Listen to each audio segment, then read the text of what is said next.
Bem, hoje é o dia 12 de janeiro de 2016, são 6h36 da manhã de horário de verão, por isso que tá escuro assim, apesar de eu estar com a luzinha acesa aqui. Daqui a pouco vai ficar mais claro. Curioso, né, que apesar de o verão ser uma estação do ano e portanto durar 3 meses, o horário de verão dura mais de 4. E aí ficamos nessa situação aí de escuridão, às vezes quase total às 6 horas da manhã. Mas eu queria falar agora basicamente sobre uma questão, espero que seja rápida, a respeito da ideologia liberal. Liberalismo no sentido econômico. E claro, deixando para trás o liberalismo clássico, frequentemente chamado de ordoliberalismo, porque geralmente as questões que ele levantou, as coisas pelas quais eles lutaram, Adam Smith, David Hume, John Locke, essas coisas já foram superadas em sua quase totalidade. Então, o que nós temos hoje de liberalismo econômico é uma coisa bem diferente. E eu costumo dizer com muita frequência que o objetivo primordial, principal da ideologia liberal é um só: defender os interesses da elite milionária e bilionária. Ele não tem nenhuma outra função. Ele é basicamente para isso. O que é perfeitamente compreensível do ponto de vista de quem faz parte dessa elite. Mas o curioso é que nós temos uma quantidade significativa de pessoas, em geral de classe média, mas financeiramente não abastadas, em situação até de pobreza relativa, e que frequentemente são ideólogos liberais. Então aí às vezes ganhando seu salarinho de fome, mas defendendo os interesses dos mais ricos, como ficou bem claro num post recente que eu pus no Facebook a respeito de uma reforma tributária que redistribuiria as alíquotas do imposto de renda, fazendo com que a quase totalidade, 99,9% da população, passasse a pagar menos imposto. Em muitos casos, muito menos.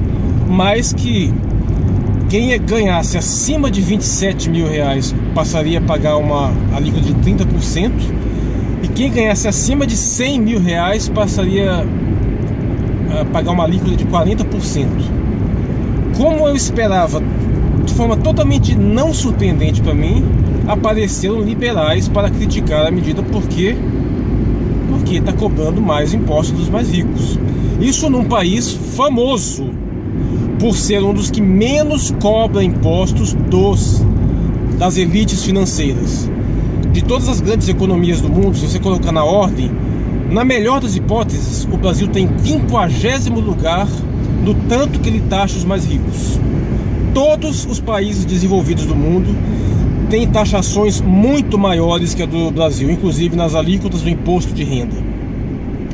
Pois bem, mas não devemos, claro, fazer pouco caso e nem menosprezar o argumento que eles apresentam em si, porque tem um argumento interessante. É basicamente o seguinte: a pessoa rica, em tese, teria ficado rica porque beneficiou a sociedade e, portanto, merece ser recompensada não só com o dinheiro que ela obteve, e não merece ser sobretaxada por conta disso. Bem, num ponto tem que admitir uma coisa: se alguém enriqueceu por meio de uma inovação ou tecnológica, um novo serviço, alguma nova forma de fazer coisas que atendeu necessidades das pessoas e então de fato contribuiu para a sociedade, se essa pessoa enriqueceu dessa forma, eu concordo totalmente que ela merece a riqueza que tem, e que não há absolutamente nada de errado em que ela seja o mais rica possível nesse ponto.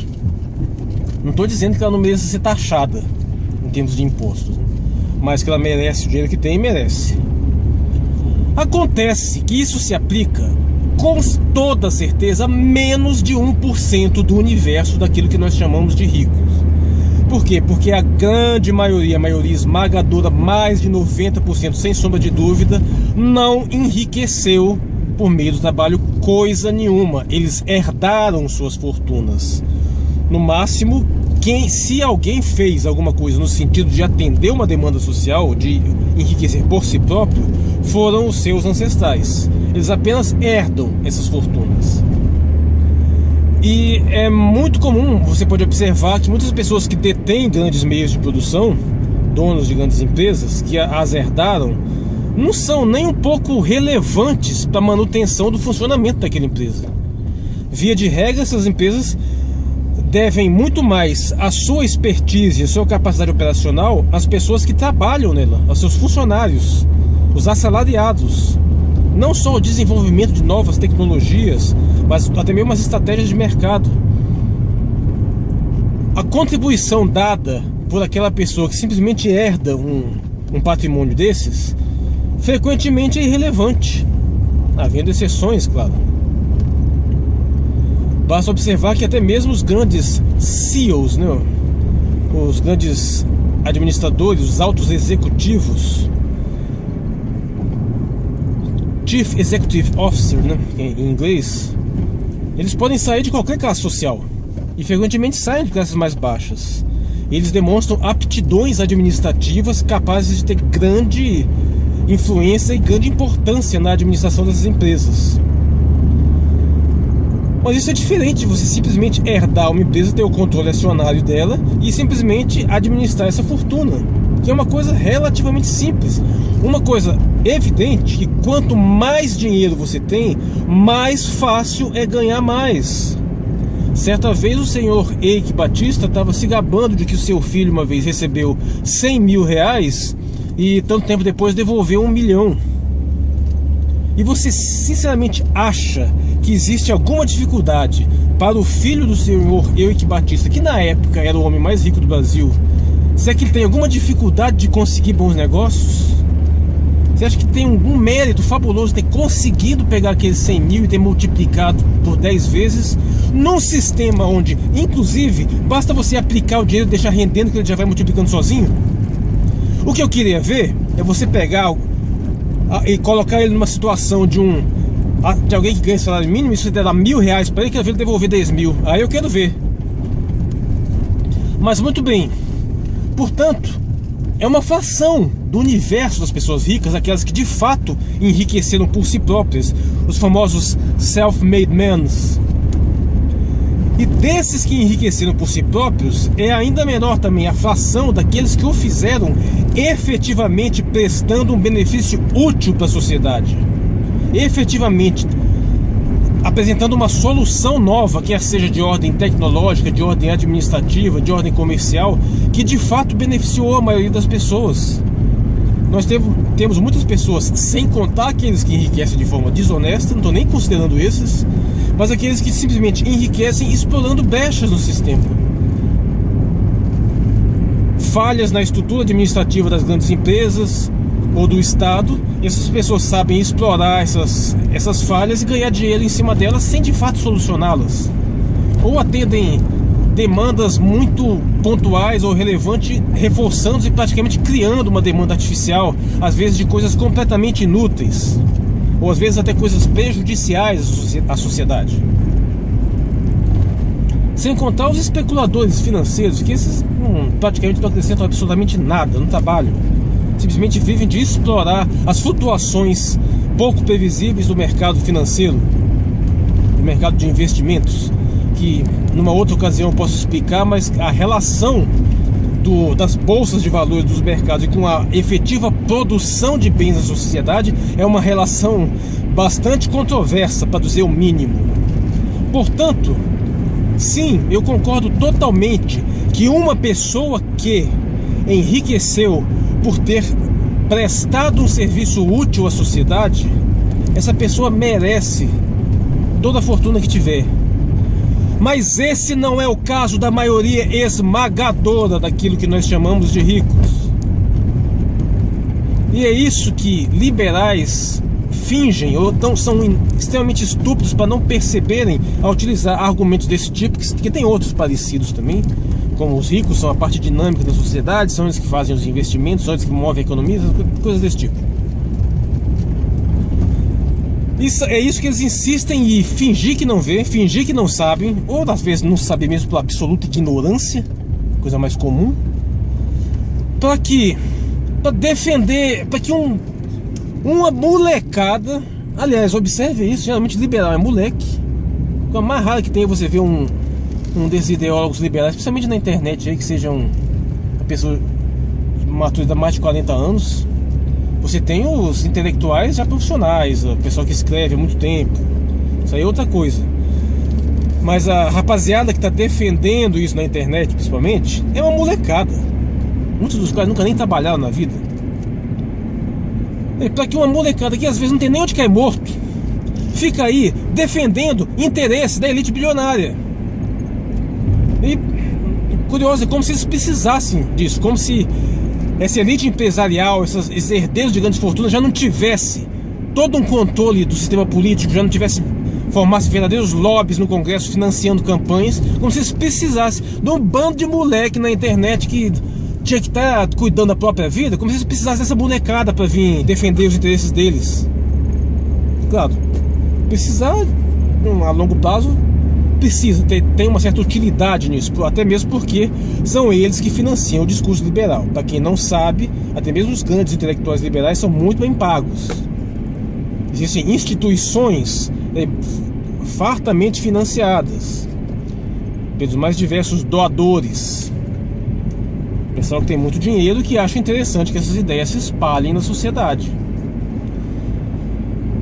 Mas fica essa situação meio assim vexaminosa de ter uma rapaziada aí que acredita que é uma coisa relativamente simples você enriquecer pelo seu próprio esforço, que é uma coisa perfeitamente possível, mas que é bastante complicada. Embora não seja muito difícil ter uma ascensão econômica modesta, é bastante difícil você ter uma ascensão econômica extrema. E muitos deles acreditam nessas doutrinas, defendem essas ideologias, frequentemente porque muitos deles, até porque são jovens, têm essa esperança de que eles próprios vão ficar ricos um dia pelo seu talento, sua genialidade individual. Isso que não tem como isso me indignar, porque eu também já acreditei nisso. Também já fui moleque. Mas acaba não acontecendo, e aí? Aprendem? Alguns aprendem, outros não. Outros vão reforçar ainda mais o ódio patológico que eles aprenderam a desenvolver contra o suposto inimigo da sociedade, que é o Estado, o setor público, ou qualquer uma ideologia que seja contrária aos interesses das elites. Portanto, vou ficar por aqui. Esse vídeo está vai ficar com um pouco mais de 3 minutos, mas essa é o que eu queria colocar. O pessoal tem que parar com essa palhaçada de ser capacho de quem não tem nenhum compromisso com o seu interesse. Se nós fizéssemos a reforma tributária conforme a que foi proposta nessa sugestão lá, que inclusive está lá no site da Luciana Genro, não sei se foi ela que desenvolveu, até agora não vi o projeto, isso ia fazer com que 99,9% da população brasileira pagasse menos imposto. Eu, por exemplo, caio na alíquota de 22,5%, eu passaria para uma alíquota de 5%. Mas, em tese, isso aumentaria muito a arrecadação, porque é um fato notório que a elite financeira do Brasil,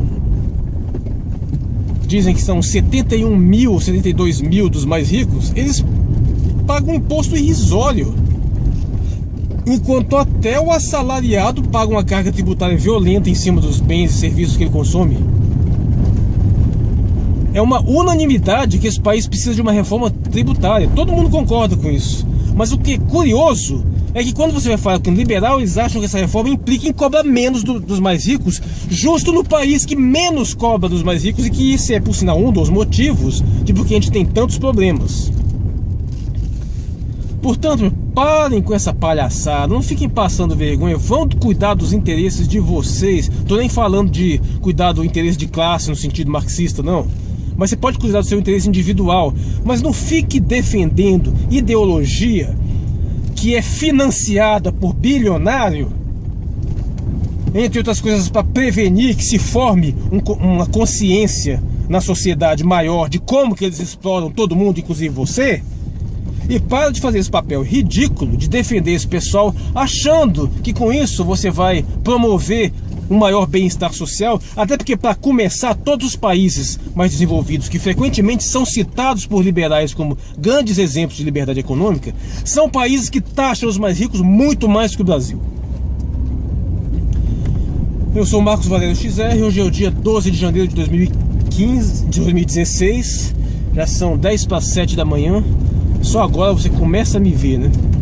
Mas muito obrigado pela atenção.